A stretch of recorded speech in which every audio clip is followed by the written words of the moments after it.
Hey guys, ఈ వీడియోలో భూ సమేత శ్రీ వెంకటేశ్వర స్వామి ఆలయం గురించి అయితే మీకు చెప్పబోతున్నాను. ఈ ఆలయం మన కృష్ణా జిల్లాలోని డోకిపురు గ్రామంలో అయితే ఉంది. ఈ ఆలయాన్ని అయితే 2015లో ప్రతిష్ఠ చేశారు. ఈ ఆలయానికి రీసెంట్ గానే శ్రీ నారా చంద్రబాబు నాయుడు గారు మరియు చిరంజీవి గారు లాంటి ప్రముఖులు అయితే వెళ్లి దర్శనం అయితే చేసుకున్నారు.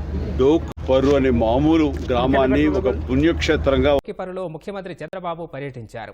డోకిపురు ఈ ఆలయానికి ఎలా వెళ్ళాలో తెలుసుకోవాలంటే ఈ వీడియోని అయితే చేసుకుని మీ వాళ్ళకైతే షేర్ చేయండి. ఇక్కడ మీకు రూట్ మ్యాప్ అయితే ఇచ్చాను, దీన్ని ఫాలో అయిపోండి. ఈ ఆలయం విజయవాడ నుంచి 58 కిలోమీటర్లు, ఉయ్యూరు నుంచి 28 కిలోమీటర్లు, మచిలీపట్నం నుంచి 22 కిలోమీటర్లు, గుడివాడ నుంచి 22 కిలోమీటర్లు అయితే ఉంటుంది. ఈ ఆలయం టైమింగ్స్ వచ్చేసి ఉదయం 9 గంటల నుంచి మధ్యాహ్నం 12:30 గంటల వరకు, సాయంత్రం 4:30 గంటల నుంచి 9 గంటల వరకు అయితే తెరిచి ఉంటుంది. రీసెంట్ గానే గుడి చుట్టూ 6 గోపురాలు అయితే కట్టించారు. ఈ గుడి ఆవరణలో కోనేరు, గంట స్తంభం, పెళ్లి మండపం వంటివి చూడడానికి చాలా బాగుంటాయి. కానీ దాదాపు 5 కిలోమీటర్ల వరకు రోడ్డు మార్గం చాలా ఇబ్బందికరంగా ఉంటుంది. ఇక్కడికి బస్, ఆటో, బైక్ సౌకర్యాలు అయితే ఉన్నాయి. మీరు వస్తే తప్పకుండా వీటన్నిటిని విజిట్ చేయండి. పండగలప్పుడు బొమ్మల కొలువు పెడతారు, అది చాలా బాగుంటుంది. కుదిరితే మీ ఫ్రెండ్స్ అండ్ ఫ్యామిలీ మెంబర్స్ తో ఒకసారి అయితే విజిట్ చేయండి. మీలో ఎవరైనా ఈ ఆలయానికి వెళ్ళుంటే మీకు ఎలా అనిపించిందో కామెంట్ చేయండి. మన వీడియోని లైక్ చేయండి, షేర్ చేయండి, ఛానల్ ని, పేజ్ ని ఫాలో అవ్వండి.